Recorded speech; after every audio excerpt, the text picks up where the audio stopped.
We're down here on the Hamble on a beautiful sunny day to test the English Harbour 29 behind me. Now, although this boat is outwardly similar to the 27 which we've written about and tested before, in fact it's quite a different boat. This boat is the offshore version, and in line with that it's been given a series of 3 more powerful stern drive engine options, 140, 170 and 200, and the keel has been slimmed down considerably in line with its high-speed potential.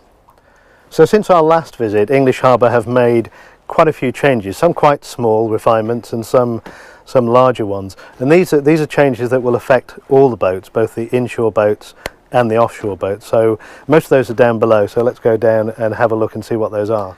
The original English Harbour 27 always struck me as a boat which had slightly sort of larger than life proportions down below. You know, it's spectacularly big convertible dinette here, which is 6 foot wide at its widest, and the headroom. But even these things have been improved. The headroom has gone from a sort of pretty generous 6'3" by devilish tweaking up to a sort of towering 6'5" in this main area here. This is a boat that still breathes very easily down below, with lots of light coming in through big portholes and overhead hatches.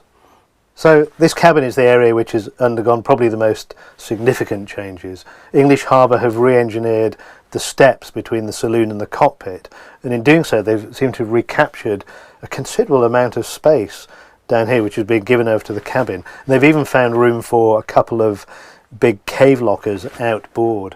And there's yet more change underway, in that this locker is being shortened, and there'll be a shelf on top here, so we'll retain the hanging locker in its full form as it is now, but there'll be an even greater sense of space in this cabin. Regardless of whether it's the slower inshore 27 or the larger 29 offshore that appeals, it's nice to sort of recap on some of the sort of details that I like about this boat on both models. So things like the nice deep tow rails here which make you feel safe, and remarkably generous side decks for a 29 foot boat.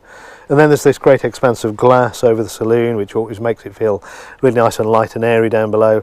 And then even lucky happenstances like that slope on the coach roof there, which provides a nice comfy backrest for people lying out on the sunbed. It's all those sort of little details that make this boat a really nice family friendly boat to spend time on board.